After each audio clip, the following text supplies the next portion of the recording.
morning, church. This is Pastor Mendez.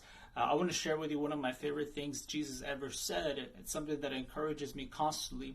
After the resurrection, Jesus has some fellowship with his disciples, and he starts to talk with Peter and pretty much tells him he's got some suffering ahead of him and gives some details on how he will die.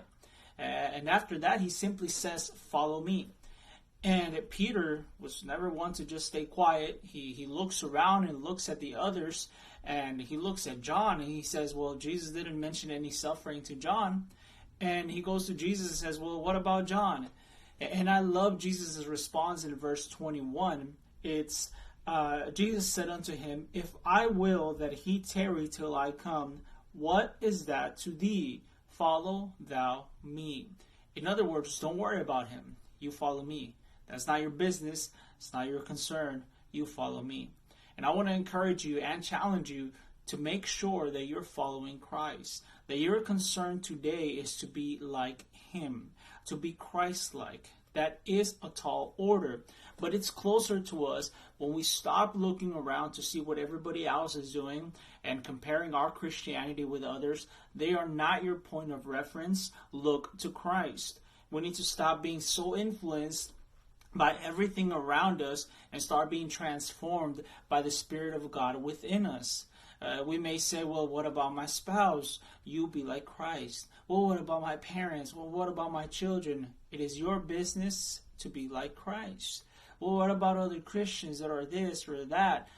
Don't make Jesus compete with everybody else. We look to him. We obey him. He stands over all. We follow him.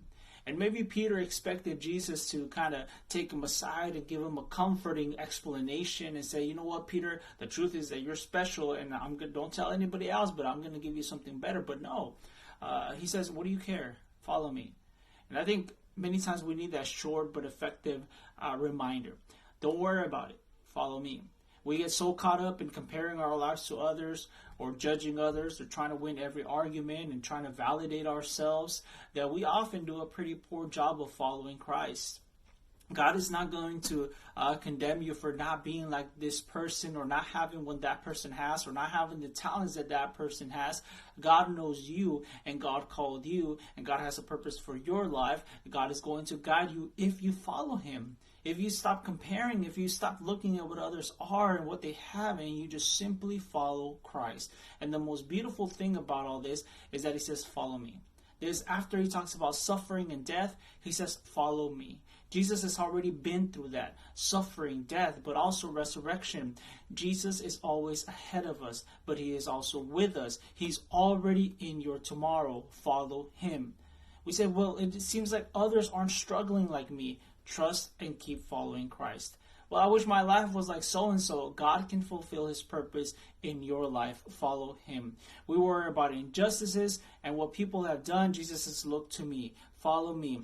There's lots of voices everywhere. The storm gets loud and the waves get high. But keep your eyes on Jesus. Follow him. That means he leads the way.